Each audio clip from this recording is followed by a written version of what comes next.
৯ August থেকে ১৬ই September RG Kar কাণ্ডকে কেন্দ্র করে সারা রাজ্য জুড়ে যখন প্রতিবাদে গর্জে উঠেছে সাধারণ মানুষ, সকলের কণ্ঠে একটাই রব, উই ওয়ান্ট জাস্টিস, নির্যাতিতার বিচার চাই। তার মধ্যে টানা ৩৮ দিন ধরে আরজিকরের জুনিয়র চিকিৎসক সহ রাজ্যের ২৬টি মেডিকেল কলেজ এবং হাসপাতালের জুনিয়র চিকিৎসকদের চলা কর্মবিরতি এবং স্বাস্থ্য ভবনের বাইরে গত ৭ দিন ধরে চলা ধর্ণা কর্মসূচি অবশেষে একটা সমাধান সূত্র বেরিয়ে এলো।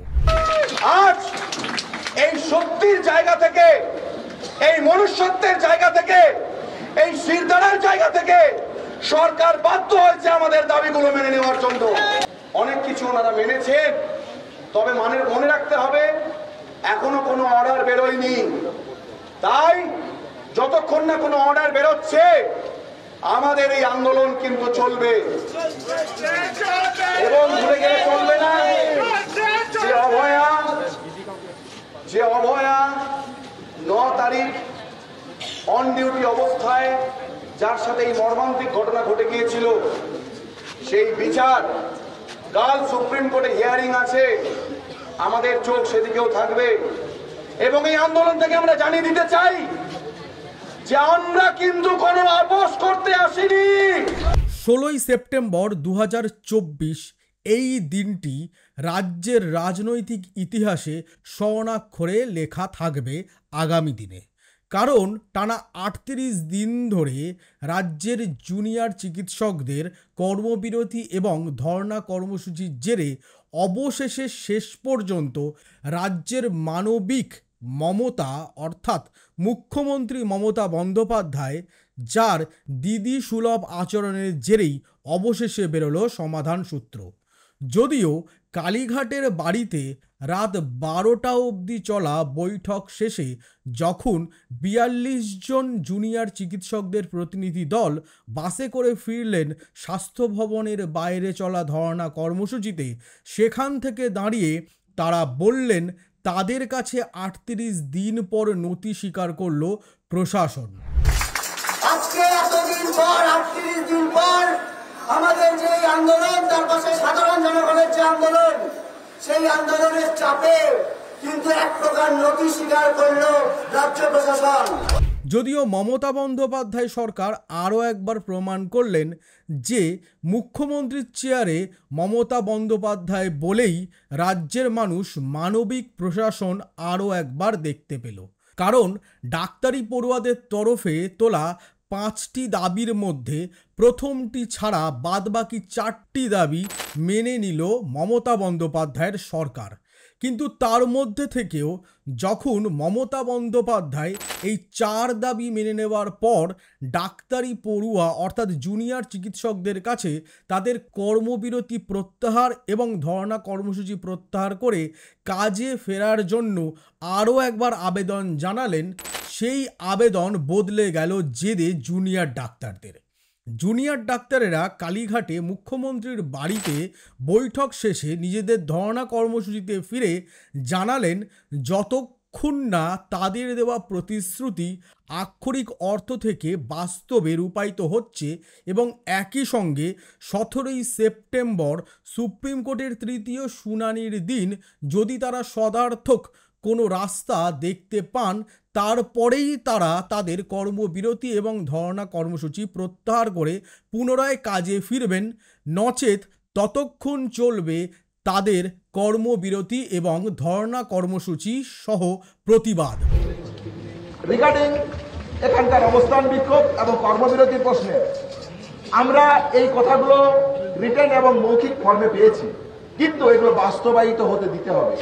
সেই বাস্তবায়িত হওয়ার জন্য আমরা মনে করি আন্দোলনের যে মর্যাদা জানিয়ে অতি দ্রুততার সাথে তিনি এই তদন্ত, এই যে বাস্তবায়িত তিনি করবেন এবং আন্দোলনকে ন্যায়সঙ্গত আন্দোলন থেকে উঠে আসা যে দাবিকে, সেই দাবিকে মর্যাদা দেবেন। আর এই সব নিয়েই হবে আজ আশীর্বাদ দ্য ট্রুথের চুলচেরা বিশ্লেষণ।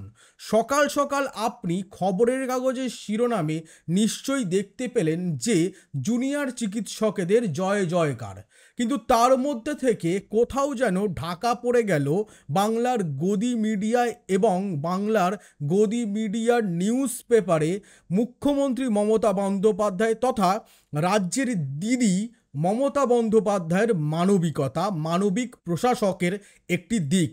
সেই দিক নিয়ে আসুন সকাল সকাল চায়ে চুমুক দিতে দিতে আপনি আলোচনা শুনুন আশীর্বাদ দ্য ট্রুথে। কিন্তু আলোচনায় যাওয়ার আগে চায়ে চুমুক দেবার সঙ্গে সঙ্গে আপনি একটা কাজ এখনই করুন, তা হচ্ছে নিচে থাকা লাল সাবস্ক্রাইব বাটনটা ক্লিক করুন, পাশে থাকা বেল নোটিফিকেশনটা ক্লিক করতে ভুলবেন না। আর সমস্ত প্রতিবেদনটা শুনে আপনার কমেন্ট লিখে জানান কমেন্ট বক্সে। আর যেহেতু পুরো প্রতিবেদনটা শুনবেনই, একটা লাইক এখনই করে দিন। তাহলে চলুন আর কথা না বাড়িয়ে এবার আলোচনায় এগোনো যাক। 9ই অগস্ট আর্চিকরের কুখ্যাত ঘটনার পর যে রাজ্য জুড়ে প্রতিবাদ, ধর্ণা এবং একই সঙ্গে মানুষের আন্দোলিত চেহারা পুজোর আগে আমাদের রাজ্য প্রত্যক্ষ করল, তা কিন্তু সত্যি রাজ্যের রাজনৈতিক ইতিহাসে নজিরবিহীন। একথা স্বীকার করতেই হবে যে রাজ্যের মানুষ আরজিকরের এই নক্কারজনক ঘটনাকে কেন্দ্র করে প্রতিবাদে রাস্তায় নামলেন, প্রতিবাদে সরব হলেন। জাতি, ধর্ম, বর্ণ এবং সবচেয়ে বড় কথা রাজনৈতিক দল নির্বিশেষে সকল মানুষ নির্যাতিতার বিচারের দাবিতে রাস্তায় নেমেছিলেন। আর সেই প্রতিবাদকে সামনে থেকে নেতৃত্ব দিয়েছেন রাজ্যের প্রতিবাদী জুনিয়র চিকিৎসকরা, বিশেষ করে আরজিকরের জুনিয়র চিকিৎসকেরা। 9ই অগস্ট যে ধর্ণা কর্মবিরতির সূচনা করেছিলেন আরজিকরের এই জুনিয়র চিকিৎসকেরা, তারপর সেই কর্মসূচিতে দলে দলে যোগ দেয় রাজ্যের 26টি মেডিকেল কলেজ এবং হাসপাতালের জুনিয়র চিকিৎসকেরা। সঙ্গে যোগদান করেন একাধিক সিনিয়র চিকিৎসক, একাধিক নার্স এবং মেডিকেল স্টাফ। আর এই সবকে কেন্দ্র করে রাজ্য জুড়ে গত 38 দিন ধরে রাজ্যের সরকারি স্বাস্থ্য ব্যবস্থায় চলছে গভীর অচলায়তন।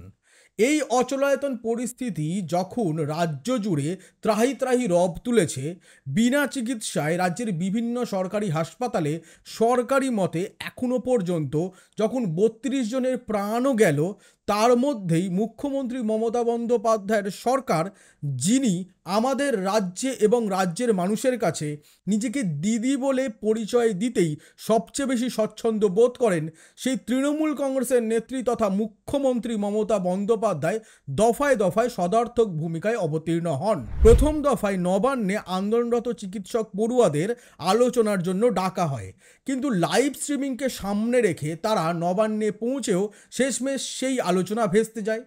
তারপর আপনারা দেখেন দ্বিতীয়বার যখন মুখ্যমন্ত্রী স্বয়ং স্বাস্থ্য ভবনের বাইরে জুনিয়র চিকিৎসকদের ধর্ণা মঞ্চে পৌঁছান, তখনও তিনি আরও একবার আবেদন জানান আলোচনায় বসার জন্য। তার আলোচনায় সাড়া দিয়ে চিকিৎসকেরা সময় চান এবং সেই মতো জুনিয়র চিকিৎসকদের সময় দেওয়া হয়। কিন্তু এবার স্থান নির্বাচন করা হয় মমতা বন্দ্যোপাধ্যায়ের বাসভবন কালীঘাটের বাড়ি। সেই কালীঘাটের বাড়িতেও বাস বোঝাই করে প্রতিবাদী জুনিয়র চিকিৎসকদের দল পৌঁছায়, কিন্তু সেখানেও সেই গেরো হলো ভিডিও ফুটেজ নিয়ে, অর্থাৎ ভিডিওগ্রাফি নিয়ে। গোটা বৈঠকটা, গোটা আলোচনাটা প্রতিবাদী চিকিৎসক পড়ুয়াদের তরফে দাবি করা হয় তাদের তরফেও একজন সমানভাবে ভিডিওগ্রাফি করবে এবং আলোচনার শেষে রাজ্য প্রশাসনের তরফে সেই ভিডিও ফুটেজ তাদের হাতে তুলে দিতে হবে। কিন্তু রাজ্য প্রশাসন তা মানতে রাজি হয় না। কারণস্বরূপ তুলে ধরা হয়, যেহেতু শীর্ষ আদালতে আরজিকর কাণ্ড নিয়ে ইতোমধ্যে শুনানি চলছে এবং সিবিআই যেহেতু এই গোটা ঘটনার তদন্ত করছে, তাই আদালতের অনুমতি ছাড়া রাজ্য সরকার একেবারেই সমস্ত আলোচনার ভিডিও ফুটেজ প্রতিবাদী চিকিৎসক পড়ুয়াদের হাতে তুলে দেবে না। আর সেই দিনও কালীঘাটের বাড়িতে দীর্ঘক্ষণ মমতা বন্দ্যোপাধ্যায়, রাজ্যের মুখ্য সচিব এবং মন্ত্রী চন্দ্রিমা ভট্টাচার্য সহ বিভিন্ন আধিকারিক অপেক্ষা করার পরেও বৈঠক ভেস্তে যায়। তারপর শেষ চেষ্টা করা হয় মমতা বন্দ্যোপাধ্যায়ের সরকারের তরফে। রাজ্যের মুখ্য সচিব মনোজ পান্ত তৃতীয়বার আবারও প্রতিবাদী জুনিয়র চিকিৎসকদের একটি ইমেল করেন। সেখানে তিনি সরাসরি লিখে দেন তাদের কথা মতো কোনো রকম লাইভ স্ট্রিমিং বা ভিডিওগ্রাফি তাদেরকে দেওয়া হবে না, কিন্তু তাদেরকে দেওয়া কথা মতো গোটা আলোচনার মিনিটস স্বস্বাক্ষরে তাদেরকে বৈঠকের পরপরই তুলে দেওয়া হবে। আর এরপরই রাজ্য সরকার তরফে স্পষ্ট জানানো হয় এটাই রাজ্য সরকারের তরফে শেষবারের মতো আলোচনা এবং বৈঠকের চেষ্টা। আর সেই ইমেলেই সাড়া দিলেন প্রতিবাদী পড়ুয়া চিকিৎসকেরা। তারা সোমবার ফের একবার গেলেন কালীঘাটে মুখ্যমন্ত্রী মমতা বন্দ্যোপাধ্যায়ের বাসভবনে। সঙ্গে নিয়ে গেলেন নিজেদের দুজন ট্রেন্ড স্টেনোগ্রাফার। তারা সমস্ত মিটিংটার মিনিটস যাতে প্রফেশনাল স্টেনোগ্রাফার দিয়ে নথিবদ্ধ করা হয় সেটি প্রথমেই ইমেল মারফত জানিয়ে দেওয়া হয়। এবং তারপরেই 42 জনের জুনিয়র চিকিৎসকদের একটি দল যখন বাস বোঝাই করে নির্দিষ্ট সময়ের বেশ অনেকক্ষণ পর 6টা নাগাদ পৌঁছায় কালীঘাটে মমতা বন্দ্যোপাধ্যায়ের বাসভবনের বাইরে, তারপরেই শুরু হয় কথা মতো আলোচনা। দীর্ঘক্ষণ আলোচনার পর রাত 12টার সময় প্রতিবাদী জুনিয়র চিকিৎসকেরা মুখ্যমন্ত্রী মমতা বন্দ্যোপাধ্যায়ের বাড়ি থেকে বেরিয়ে ফের বাসে উঠে রওনা দেন নিজেদের স্বাস্থ্য ভবনের বাইরে চলা 8 দিন ধরে ধর্ণা কর্মসূচিতে। আর তারই মধ্যে মুখ্যমন্ত্রী মমতা বন্দ্যোপাধ্যায় সরাসরি সংবাদ মাধ্যমের মুখোমুখি হন। আমরা যেহেতু ডিটেলসটা আপনারা মেলেই পেয়ে যাবেন, আমি এটা বলি মিটিংটা পজিটিভ হয়েছে বলে আমি মনে করি। ওরাও নিশ্চয়ই মনে করে, তারাই বা সাইন করবে কেন, আর আমাদের চিফ সেক্রেটারি বা সাইন করবে কেন? আমরা বরঞ্চ ওদের দাবি একটু বেশি মেনেছি, তার কারণ ওরা ছোট বলে। এবং আমি লাস্ট যেটা বলেছি যে তোমাদের কাছে আমার আবেদন থাকবে যে তোমরা, আমি জানি তোমরা বলবে আমরা ফিরে গিয়ে জীবিতে আলোচনা করব, সেটা হতেই পারে। তোমাদের মধ্যে অনেকগুলো গ্রুপ আছে, অনেকগুলো মেডিকেল কলেজ আছে, হসপিটাল আছে, ঠিক আছে, তোমরা ফিরে গিয়ে আলোচনা করো, কিন্তু যেটা এখানে মিনিটসে সাইন করেছি আমরা দুপক্ষ, এরপর তোমরা কাজে যোগদান করো। মমতা বন্দ্যোপাধ্যায় এদিন সংবাদ মাধ্যমের মুখোমুখি হয়েই প্রথমেই বলেন যে প্রতিবাদী জুনিয়র চিকিৎসকদের তরফে যে 5 দফা দাবি করা হয়েছিল, যার প্রথমটি ছাড়া বাদবাকি 4টি দাবি অর্থাৎ 99% দাবি মেনে নিয়েছে রাজ্য সরকার। সমস্যা থাকলে সমাধান করতে হয়, আলোচনার পথ সবসময় খোলা থাকে। আজকে 3 দিন অপেক্ষা করার পর, আজকে 4 দিন 5 দিন, 3 ঘন্টা 2 ঘন্টা 3 ঘন্টা অপেক্ষা করার পর আজকে প্রায় সব প্রসেস শেষ করতে 5.5 ঘন্টা টাইম লেগেছে। আমাদের দিক থেকে যা যা করার ছিল আমরা চেষ্টা করেছি বাংলার মানুষ যাতে ভুল না বোঝেন, বাংলার মানুষের দিকে তাকিয়ে, এবং এটা নিয়ে আবার যেন কেউ অপপ্রচার দয়া করে করবেন না। রাজ্য সরকারের তরফে জারি করা বিজ্ঞপ্তিতে জানানো হয় যে প্রথম তাদের দাবি ছিল ন্যায় বিচার এবং তদন্ত। এই দুটি ক্ষেত্রের মধ্যে যেহেতু তদন্ত সিবিআই এর হাতে এবং ন্যায় বিচার যেহেতু বর্তমানে সুপ্রিম কোর্টে এর শুনানি চলছে, অর্থাৎ সেক্ষেত্রে রাজ্য সরকারের কোনো কিছু করার নেই। এই দুটি বিষয় একটি কেন্দ্রীয় তদন্তকারী সংস্থা এবং দেশের সর্বোচ্চ আদালত এই গোটা বিষয়টি এই মুহূর্তে দেখাশোনা করছে। এরপরই দ্বিতীয় পয়েন্টে সবচেয়ে গুরুত্বপূর্ণ কথা এদিন মমতা বন্দ্যোপাধ্যায় ঘোষণা করেন। প্রতিবাদী জুনিয়র চিকিৎসকেদের দাবি অনুসারে কলকাতা পুলিশ কমিশনার বিনীত গোয়েলকে সরানো হচ্ছে এবং তাকে তার ইচ্ছা মতো পদে পুনরায় বহাল করবে রাজ্য সরকার। যদিও এক্ষেত্রে রাজ্য সরকার তরফে স্পষ্ট জানিয়ে দেওয়া হয় 17 তারিখ শীর্ষ আদালতে এই কুখ্যাত ঘটনার শুনানি রয়েছে।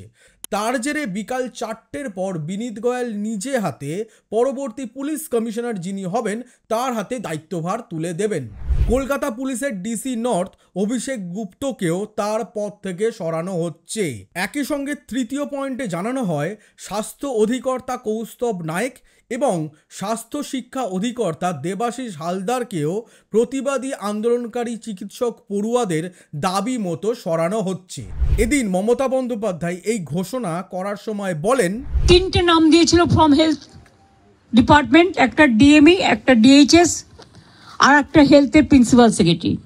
আমরা ওদের বোঝালাম যে একসাথে যদি পুরো ঘরটা খালি করে দেওয়া যায় তাহলে অ্যাডমিনিস্ট্রেশনটা চলবে কি করে। সুতরাং আমরা ওদের কথা মতো ডিএমএ এবং ডিএইচএসকে সরাবার সিদ্ধান্ত নিয়েছি। পাশাপাশি এদিন জুনিয়র চিকিৎসকদের সঙ্গে এই আলোচনার মধ্যে দিয়ে বেশ কতগুলি সমাধান সূত্র উঠে এসছে, যার মধ্যে অন্যতম হচ্ছে রাজ্যের সরকারি হাসপাতাল এবং মেডিকেল কলেজগুলির ইনফ্রাস্ট্রাকচার এবং সিসিটিভির জন্য রাজ্য সরকার 100 কোটি টাকা ইতোমধ্যেই বরাদ্দ করেছে। অন্যদিকে রোগী কল্যাণ সমিতি ইতোমধ্যেই ভেঙে দিয়েছেন মুখ্যমন্ত্রী মমতা বন্দ্যোপাধ্যায়। সেই রোগী কল্যাণ সমিতিতে মমতা বন্দ্যোপাধ্যায় জানিয়েছেন উক্ত কলেজের অধ্যক্ষ, পুলিশের তরফের আধিকারিক, এছাড়া সিনিয়র এবং জুনিয়র চিকিৎসকদের তরফে প্রতিনিধি, নার্সদের তরফে প্রতিনিধি নিয়ে গঠিত হবে সকল হাসপাতালের নতুন রোগী কল্যাণ সমিতি। একই সঙ্গে এদিন রাজ্য সরকারের তরফে রাজ্যের সকল সরকারি হাসপাতাল এবং মেডিকেলগুলিতে একটি টাস্ক ফোর্স গড়ে তোলারও কথা বলা হয়, যার শীর্ষে থাকবেন মুখ্য সচিব এবং তার সঙ্গে থাকবেন স্বরাষ্ট্র সচিব সহ ডিজি পুলিশ এবং কলকাতা পুলিশের আধিকারিকেরা। পাশাপাশি সেই টাস্ক ফোর্সে থাকবেন জুনিয়র চিকিৎসকদের প্রতিনিধি দল। পাশাপাশি এদিন আরও একবার জুনিয়র ডাক্তারদের তাদের কর্মবিরতি প্রত্যাহার করে পুনরায় কাজে যোগ দেওয়ার জন্য এদিনের বৈঠকে মুখ্যমন্ত্রী মমতা বন্দ্যোপাধ্যায় প্রতিবাদী জুনিয়র চিকিৎসকদের প্রতিনিধি দলের কাছে আরও একবার আবেদন জানান। তিনি বলেন, রাজ্য জুড়ে যেহেতু বন্যা পরিস্থিতি বিভিন্ন জেলায় জেলায় তৈরি হবার আশঙ্কা করা হচ্ছে এবং তাকে কেন্দ্র করে এই বৃষ্টির জেরে রাজ্যের বিভিন্ন জেলায় ডেঙ্গি এবং ম্যালেরিয়ার মতন রোগ, পাশাপাশি জলবাহিত বিভিন্ন রোগের প্রকোপ বাড়তে পারে বলে আশঙ্কা করা হচ্ছে। সেই পরিস্থিতিতে তাদের দ্রুত কাজে ফেরার জন্য আরও একবার আবেদন জানানো হয়। পাশাপাশি এর মধ্যে সবচেয়ে গুরুত্বপূর্ণ হচ্ছে 9 নম্বর পয়েন্ট। 9 নম্বর পয়েন্টে রাজ্য সরকারের তরফে প্রতিবাদী জুনিয়র চিকিৎসকদের প্রতিনিধি দলকে আশ্বস্ত করা হয় রাজ্যের বিভিন্ন সরকারি মেডিকেল কলেজ এবং হাসপাতালে যে থ্রেট কালচারের ইস্যু বর্তমানে সামনে এসেছে সেই অভিযোগে দ্রুত নিষ্পত্তি করা হবে এবং থ্রেট কালচারকে সমূলে উপড়ে ফেলার জন্য সর্বোপরি চেষ্টা করবে রাজ্য সরকার। একই সঙ্গে জুনিয়র প্রতিবাদী চিকিৎসকদের তরফে দাবি করা হয়েছিল যে রাজ্যের প্রতিটি সরকারি মেডিকেল কলেজ এবং হাসপাতালে গণতান্ত্রিক নির্বাচনের মধ্যে দিয়ে ছাত্র সংসদ নির্বাচন করতে হবে। সেই দাবিতেও এদিন সম্মতি দিয়েছে রাজ্য প্রশাসন। কিন্তু এই গোটা বৈঠকের পর যখন রাত 12টার সময় মুখ্যমন্ত্রী মমতা বন্দ্যোপাধ্যায় তার কালীঘাটের বাসভবন থেকে বেরিয়ে সাংবাদিকদের মুখোমুখি হয়ে কথা বলছেন, ঠিক সেই সময় প্রতিবাদী জুনিয়র চিকিৎসকদের 42 জনের প্রতিনিধি দল পুনরায় বাসে করে পৌঁছে যান স্বাস্থ্য ভবনের বাইরে টানা 8 দিন ধরে চলা তাদের ধর্ণা প্রতিবাদ কর্মসূচিতে। সেখানে দাঁড়িয়ে জুনিয়র চিকিৎসকদের এই গোটা আন্দোলনে যে সকল শীর্ষস্থানীয় জুনিয়র চিকিৎসক, অর্থাৎ যে জুনিয়র চিকিৎসকেরা নেতৃত্ব দিচ্ছে, তাদের মধ্যে থেকে স্পষ্ট দাবি করা হয় টানা 38 দিন ধরে তাদের এই প্রতিবাদ ধর্ণা কর্মসূচির জেরে অবশেষে নতি স্বীকার করল রাজ্য প্রশাসন। পাশাপাশি তারা বলে, যতক্ষণ না রাজ্যের তরফে দেওয়া এই প্রতিশ্রুতিগুলি আক্ষরিক থেকে বাস্তবে রূপায়িত হচ্ছে ততক্ষণ তারা তাদের ধর্ণা এবং কর্মবিরতির এই কর্মসূচি চালিয়ে যাবেন। একই সঙ্গে তারা বলেন 17 তারিখ অর্থাৎ আজ যখন আপনি চাই চুমুক দিতে দিতে এই প্রতিবেদনটি শুনছেন, মঙ্গলবার শীর্ষ আদালতের সকাল 10টা নাগাদ শুরু হতে চলেছে এই মামলার তৃতীয় শুনানি এবং সেই শুনানিতে কী সদার্থক দিক উঠে আসে তার ওপর বিবেচনা করেই তারা বৈঠকে বসবে এবং তারপরেই তারা সিদ্ধান্ত নেবেন তারা কর্মবিরতি প্রত্যাহার করবেন না আন্দোলন চালিয়ে যাবেন। আর এই গোটা প্রেক্ষাপটের মধ্যে একটা বিষয় খুব লক্ষণীয়, তা হচ্ছে শীর্ষ আদালতের তরফে দ্বিতীয় শুনানির দিন রাজ্যের এই প্রতিবাদী জুনিয়র চিকিৎসকদের কর্মবিরতি প্রত্যাহার করে পরের দিন বিকাল 5টার মধ্যে জয়েন করার জন্য নির্দেশ দেওয়া হয়েছিল এবং সুপ্রিম কোর্টের মাননীয় প্রধান বিচারপতি DY চন্দ্রচূড়ের নেতৃত্বাধীন 3 সদস্যের ডিভিশন বেঞ্চের তরফে মাননীয় প্রধান বিচারপতি DY চন্দ্রচূড় আরও একটি কথা বলেছিলেন, যদি তারা বিকাল 5টার মধ্যে কাজে না যোগ দেন তাহলে রাজ্য সরকার যদি আইনানুগ ব্যবস্থা নেয় সেক্ষেত্রে আদালতের কিছু বলার থাকবে না। আর এক্ষেত্রেই মানবিক মুখ দফায় দফায় তুলে ধরেন রাজ্যের মহিলা মুখ্যমন্ত্রী, রাজ্যের দিদি মমতা বন্দ্যোপাধ্যায়। তিনি স্বাস্থ্য ভবনের বাইরে প্রতিবাদী জুনিয়র চিকিৎসকদের ধর্ণা কর্মসূচিতে গিয়েও দাঁড়িয়ে বলে এসেছিলেন রাজ্য সরকার কখনোই কোনো জুনিয়র চিকিৎসকের বিরুদ্ধে কোনো রকম শাস্তিমূলক বা আইনত পদক্ষেপ নেবে না। তিনি স্পষ্ট বলেছিলেন তাঁরও উত্থান প্রতিবাদ রাজনৈতিক কর্মসূচি থেকে। তিনি প্রতিবাদ কর্মসূচিকে সম্মান করেন। তার সম্পূর্ণ আস্থা রয়েছে জুনিয়র চিকিৎসকদের এই প্রতিবাদ কর্মসূচিতে, আর তার জন্যেই দিদি নিজেকে পাহারাদার হিসাবে উল্লেখ করে বলেন, যেখানে তার ছোট ছোট জুনিয়র চিকিৎসক ভাই বোনেরা রাস্তায় প্রতিবাদ কর্মসূচি চালাচ্ছেন এই বৃষ্টিতে ভিজে, সেখান থেকে দাঁড়িয়ে তিনি কি করে ঘুমান? তিনি সারা রাত পাহারাদার হয়ে তাদের পাহারা দিচ্ছেন। কিন্তু এখন প্রশ্ন, রাজ্যের মুখ্যমন্ত্রী মমতা বন্দ্যোপাধ্যায় দফায় দফায় এই গোটা আরজিকর কাণ্ডকে কেন্দ্র করে গড়ে ওঠা প্রতিবাদ কর্মসূচির ক্ষেত্রে মানবিক রূপ জনসমক্ষে তুলে ধরতে সচেষ্ট হয়েছেন। সেখান থেকেই ডাক্তারি এই জুনিয়র চিকিৎসকেরা ধর্ণা কর্মসূচিতে গিয়ে যখন বললেন যে তারা আক্ষরিকভাবে দেওয়া প্রতিশ্রুতিগুলি যতক্ষণ না বাস্তবায়িত হচ্ছে ততক্ষণ তারা ধর্ণা কর্মসূচি চালিয়ে যাবেন, সেখান থেকে স্বভাবতই একটা প্রশ্ন উঠছে, তাহলে কি এবার তাদের এই আন্দোলনের সাময়িক জয়, যা তাদের ভাষ্য, তার মধ্যে দিয়ে কি এবার জুনিয়র ডাক্তারেরা জেদের দিকে এগিয়ে যাচ্ছেন? অর্থাৎ শীর্ষ আদালতে যে ঘটনা প্রক্রিয়ার বিচার প্রক্রিয়া চলছে এবং যার তদন্ত করছে সিবিআই, সেক্ষেত্রে সিবিআইয়ের তদন্তে ইতোমধ্যেই এই গোটা ঘটনায় 3 জন গ্রেফতার হয়েছে। ঘটনার 24 ঘন্টার মধ্যেই গ্রেফতার হয়েছিল কলকাতা পুলিশের সিভিক ভলেন্টিয়ার সঞ্জয় রায়।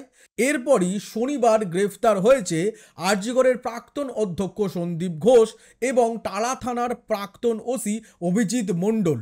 এই দুজনকে ইতোমধ্যেই 3 দিনের সিবিআই হেফাজতে পেয়েছে কেন্দ্রীয় তদন্তকারী সংস্থা। দাবি, এই দুজনকে মুখোমুখি বসিয়ে এবার তারা জেরা করে বেশ কিছু অসঙ্গতি দূর করার চেষ্টা করবেন। আর এরই মধ্যে 17 তারিখ সিবিআই ফের একবার 3য় দফায় ফ্রেশ স্ট্যাটাস রিপোর্ট সুপ্রিম কোর্টে জমা দিতে চলেছে, তাও মুখ বন্ধ খামে। এবার এখান থেকে একটা প্রশ্ন উঠছে, যেখানে দ্বিতীয় শুনানির দিন শীর্ষ আদালতের তরফে জুনিয়র ডাক্তারদের পরের দিন বিকাল 5টার মধ্যে কাজে জয়েন করার জন্য শীর্ষ আদালতের প্রধান বিচারপতি মাননীয় DY চন্দ্রচূড়ের নেতৃত্বাধীন 3 সদস্যের ডিভিশন বেঞ্চ নির্দেশ দিয়েছিল, এবং তারপরেও তারা যখন কাজে কর্মবিরতি প্রত্যাহার করে যোগ দিলেন না, তারপর এদিনের শুনানিতে শীর্ষ আদালত কি বলে। কারণ এখানে একটা স্পষ্ট বিষয়, যেভাবে এই প্রতিবাদী জুনিয়র চিকিৎসকেরা শীর্ষ আদালতের মাননীয় প্রধান বিচারপতি DY চন্দ্রচূড়ের নির্দেশিকা অমান্য করে এখনও নিজেদের কর্মবিরতি এবং প্রতিবাদ চালিয়ে যাচ্ছেন, তাতে করে শীর্ষ আদালতের তরফে যদি সদর্থক কোনো ভূমিকা এর বিরুদ্ধে না উঠে আসে, তাহলে আগামী দিনে শীর্ষ আদালতের নির্দেশিকা নিয়ে দফায় দফায় প্রশ্ন উঠতে পারে, আর সেখান থেকেই ব্যাপকভাবে আহত হতে পারে আমাদের দেশের বিচার ব্যবস্থা, বিচার প্রক্রিয়া। আর সেখান থেকে দাঁড়িয়ে সম্ভবত শীর্ষ আদালত জুনিয়র ডাক্তারদের এই এখনও কর্মবিরতি সহ আন্দোলন চালিয়ে নিয়ে যাওয়াকে হয়তো ভালো নজরে দেখবে না, এবং হয়তো তার জন্য জুনিয়র ডাক্তারদের তরফে মোটা অঙ্কের টাকা খরচা করে যে সিনিয়র আইনজীবীকে নতুন দাঁড় করানো হয়েছে, তিনি সম্ভবত শীর্ষ আদালতে ভৎসনার শিকার হতে চলেছেন। একই সঙ্গে রাজ্য সরকারের তরফে সবচেয়ে বড় চ্যালেঞ্জ, তা হচ্ছে পোস্টমর্টেমের আগে যে চালান তৈরি করা হয়, সেই চালান রাজ্য সরকারের তরফে আদালতে পেশ করা হয় কি হয় না। যদি তৃতীয় শুনানি শুরুতেই রাজ্য সরকারের তরফে দাঁড়ানো অন্যতম আইনজীবী কপিল সিব্বল এই চালান, অর্থাৎ পোস্টমর্টম হওয়ার আগের এই তৈরি হওয়া চালান যদি পেশ করে দেন, তাহলে কিন্তু রাজ্য সরকার তৃতীয় শুনানির দিন একেবারে ফ্রন্ট ফুটে চলে আসবে, এবং তারপর প্রত্যেকটা ইস্যুতে বলা যায় এগিয়ে 6 মারবে, অর্থাৎ অনেকটা সৌরভ গাঙ্গুলি স্টাইলে বাপি বাড়ি যা করতে চলেছে। মূলত দ্বিতীয় শুনানির দিন শীর্ষ আদালতের তরফে বলা হয়েছিল রাজ্যের মেডিকেল কলেজ এবং হাসপাতালগুলিতে সিসিটিভি সহ বিভিন্ন সুরক্ষা ব্যবস্থা ঢেলে সাজাতে হবে রাজ্য সরকারকে, এবং সেই কাজ ইতোমধ্যেই রাজ্য সরকার শুরু করেছে। রাজ্য সরকারের তরফে 100 কোটি টাকা এই কাজের জন্য বরাদ্দ করা হয়েছে। তা এদিন কপিল সিব্বল জানাতে চলেছেন শীর্ষ আদালতে। তৃতীয়, আরজি করে মোতায়েন কেন্দ্রীয় বাহিনীর থাকা এবং খাওয়ার সুনির্দিষ্ট ব্যবস্থা করার নির্দেশ দেওয়া হয়েছিল। ইতোমধ্যে তা সম্পূর্ণ করেছে রাজ্য সরকার। সেই তথ্য হলফনামা সহকারে রাজ্য সরকারের তরফে জমা দেওয়া হবে। এবং এরপরই সবচেয়ে গুরুত্বপূর্ণ বিষয় আসবে, তা হচ্ছে জুনিয়র চিকিৎসকেরা এখনও কর্মবিরতি চালিয়ে নিয়ে গিয়ে নিজেদের প্রতিবাদ কর্মসূচি বজায় রেখেছেন, তারা এখনও কাজে যোগ দেয়নি। আর এই ইস্যু যখন আদালতে এদিন উঠবে, স্বভাবতই এদিন জুনিয়র চিকিৎসকরা সম্ভবত শীর্ষ আদালতের প্রধান বিচারপতির নির্দেশিকা অমান্য করার জন্য ব্যাপক খেসারত হয়তো দিতে হতে পারে। আর এক্ষেত্রে রাজ্য সরকার আরও একবার মানবিক ভূমিকা হয়তো রাখবে। হয়তো রাজ্য সরকারের তরফের আইনজীবী কপিল সিব্বল আবারও সুপ্রিম কোর্টে আবেদন জানাবেন যে রাজ্য সরকারের সঙ্গে ইতোমধ্যেই আলোচনা হয়েছে এবং তাতে তাদের 5 দাবির মধ্যে 4টি দাবি রাজ্য সরকার মেনেও নিয়েছে এবং আগামী দিনে সেই সবগুলো দাবি বাস্তবায়িত হবে। পাশাপাশি উঠবে সিপি বিনীত গোয়েলকে রাজ্য সরকারের তরফে সরানো হয়েছে। এই শুনানি শেষের পর বিকাল 4টের সময় বিনীত গোয়েল নিজে তার পদে যে ব্যক্তি আসবেন তার হাতে কলকাতা কমিশনের দায়িত্ব তুলে দেবেন। একই সঙ্গে এদিন কপিল সিব্বল হয়তো জানাবেন ডিসি নর্থকেও দাবি অনুসারে সরানো হয়েছে। পাশাপাশি তিনি জানাবেন স্বাস্থ্য অধিকর্তা এবং স্বাস্থ্য শিক্ষা অধিকর্তাকেও দাবি অনুসারে সরানো হয়েছে। আর এই সবের মধ্যে থেকে যখন রাজ্য সরকার যদি প্রথম দফাতেই চালান রিপোর্ট দিতে পারে এবং কেস ডায়েরি নিয়ে সিবিআই যে দফায় দফায় বিভিন্ন প্রশ্ন উত্থাপন করেছে, সেই প্রশ্নের অন্ধকার কাটিয়ে যদি সদর্থক উত্তর কপিল সিব্বল রাজ্য সরকারের তরফে আদালতের সামনে পেশ করতে পারেন, তাহলে কিন্তু বাদবাকি সবগুলি ইস্যুতে বললাম সৌরভ গাঙ্গুলি স্টাইলে ঠিক বাপি বাড়ি যা করতে চলেছে মুখ্যমন্ত্রী মমতা বন্দ্যোপাধ্যায়ের রাজ্য সরকার। আর সেই দিকেই তাকিয়ে আছে গোটা রাজ্য, তাকিয়ে আছে শীর্ষ আদালতে তৃতীয় শুনানির দিন কি হয়। যেমনটা তাকিয়ে আছেন প্রতিবাদরত জুনিয়র চিকিৎসকেরা কর্মবিরতি বজায় রেখে রাজ্যের এখনো পর্যন্ত 32 জন মানুষ যার জেরে বিনা চিকিৎসায় মারা গেছে রাজ্য সরকারের মতে, সেই কর্মবিরতি এখনও চলছে। তারা যেমন তাকিয়ে রয়েছে শীর্ষ আদালতের তৃতীয় শুনানির দিকে, ঠিক তেমনটা তাকিয়ে রয়েছে সারা রাজ্যবাসী, তাকিয়ে রয়েছেন আপনি, তাকিয়ে রয়েছি আমরা। কারণ সকলের একটাই দাবি, নির্যাতিতার বিচার চাই, আরজি করের বিচার চাই। সকলে সম্মিলিত কণ্ঠে বলেছি উই ওয়ান্ট জাস্টিস। কিন্তু এর মধ্যে থেকে আর একটা বিষয় আমাদের আগামী দিনে বুঝে নিতে হবে, তা হচ্ছে রাজ্য সরকারের তরফে জুনিয়র চিকিৎসকদের তরফে তোলা এই 5 দফা দাবির মধ্যে 4 দফা দাবি যেখানে মেনে নেওয়া হয়েছে এবং বিশ্বাস তা হয়তো 1 মাসের মধ্যে সম্পূর্ণ বলবৎ হবে। আর তারপর চিকিৎসা পরিষেবার ক্ষেত্রে আপনার আমার সকল রাজ্যবাসীর দায়িত্ব থাকবে জুনিয়র এবং সিনিয়র চিকিৎসকদের থেকে সরকারি হাসপাতাল এবং মেডিকেল কলেজগুলিতে চিকিৎসা করাতে যাওয়ার সময় তা অক্ষরে অক্ষরে লিখিতভাবে, আবার সম্ভব হলে ভিডিও ফুটেজ দ্বারা বুঝে নেওয়া। কারণ তারা যখন সরকারের কথায় বিশ্বাস করতে রাজি নয়, তারা যেখানে ভিডিও করার জন্য অনড় ছিলেন, তারা যেখানে মিনিটসে 42 জনের স্বাক্ষর এবং মুখ্য সচিবের স্বাক্ষর ছাড়া সেই মিনিটস মানতে রাজি নন, আবার যেখানে রাজ্য সরকার আরও 100 কোটি টাকা রাজ্যের এই সরকারি মেডিকেল কলেজ এবং হাসপাতালগুলির ইনফ্রাস্ট্রাকচার ডেভেলপমেন্ট এবং সুরক্ষা ব্যবস্থা ঢেলে সাজানোর পাশাপাশি সিসিটিভি ইনস্টলের জন্য যেহেতু বরাদ্দ করেছে, তাহলে আমার আপনার এবং রাজ্যবাসীর অবশ্যই কর্তব্য হয় যে যখন আমরা সরকারি হাসপাতাল এবং মেডিকেল কলেজগুলিতে চিকিৎসার জন্য যাব, তখন সেই চিকিৎসকের থেকে অক্ষরে অক্ষরে পরিষেবা বুঝে নেব। কারণ তাদের যে সুযোগ সুবিধে রাজ্য সরকার দিতে চলেছে তা কিন্তু আবারও আমার আপনার ট্যাক্সের টাকায়। যদি দুর্গাপূজায় রাজ্য সরকারের আর্থিক সাহায্যের ক্ষেত্রে ট্যাক্সের টাকা অপচয়ের প্রশ্ন ওঠে, তাহলে এক্ষেত্রেও আমরা ট্যাক্সের টাকা কিভাবে ব্যবহার করছেন জুনিয়র এবং সিনিয়র চিকিৎসকেরা সরকারি হাসপাতাল এবং মেডিকেল কলেজে, সে বিষয়ে আমরাও সদর্থক ভূমিকা রাখব। সরকারি হাসপাতাল এবং মেডিকেল কলেজে আপনি যখন নিজে বা আপনার কোনো আত্মীয়কে নিয়ে যাবেন চিকিৎসার জন্য, তখন চিকিৎসকদের মুখের কথায় ভরসা না করে চিকিৎসকদের সরাসরি আগামী দিনে হয়তো বলবেন, ডাক্তারবাবু আপনি যা বললেন তা আপনি লিখিত দিন। কারণ ওনারা যদি রাজ্য প্রশাসনের কথা মৌখিক বিশ্বাস করতে না পারেন, যদি ওনাদের ভিডিওগ্রাফি লাগে এবং লিখিত বয়ান লাগে, তাহলে আমরা রাজ্যের মানুষ কেন নিজেদের গিনিপিগ করে তুলব? আমরা কেন ডাক্তারদের কাছ থেকে তাদের বলা কথা মৌখিক বিশ্বাস না করে কেন লিখিত নেব না? আর যদি তারা মুখেই বলে, তাহলে সেক্ষেত্রে তাদের মুখে বলা কথা আমরা ভিডিও করে রাখব, যাতে পরবর্তীকালে যখন ভুল চিকিৎসায় কোনো রোগীর মৃত্যু ঘটবে, তখন যেন তার দায় তারা এড়াতে না পারেন। যদি তাদের এই আন্দোলনে রাজ্যের মানুষ পাশে দাঁড়াতে পারে, যদি তাদের দাবি দেওয়ার পক্ষে রাজ্যের মানুষ তাদের সমর্থন করতে পারে, তাহলে আগামী দিনে তাদেরও দায়িত্ব থাকবে রাজ্যের মানুষকে সঠিক চিকিৎসা পরিষেবা দেওয়া, একই সঙ্গে সেই চিকিৎসা পরিষেবা যত সম্ভব নির্ভুলভাবে দেওয়া। প্রায় দিনই শোনা যায় ভুল চিকিৎসার জেরে সরকারি হাসপাতাল, স্বাস্থ্যকেন্দ্রে রোগী মৃত্যুর ঘটনা। আর সেই ভুল চিকিৎসা কিন্তু আমি আপনি করছি না, সেই ভুল চিকিৎসা করছেন আজ যারা দাবি আদায়ের জন্য 38 দিন ধরে রাজ্যের স্বাস্থ্য ব্যবস্থাকে অচল করে রেখেছেন, সেই চিকিৎসক এবং স্বাস্থ্যকর্মীরা। অর্থাৎ তাদের এবার দায়িত্ব আগামী দিনে কড়ায় গণ্ডায় পরিষেবা দেবার, আর সেই পরিষেবা বুঝে নিতে হবে আমাদের। আর ততক্ষণ আপনি দেখতে থাকুন আশীর্বাদ দ্য ট্রুথ। আমি আশীর্বাদ, নমস্কার।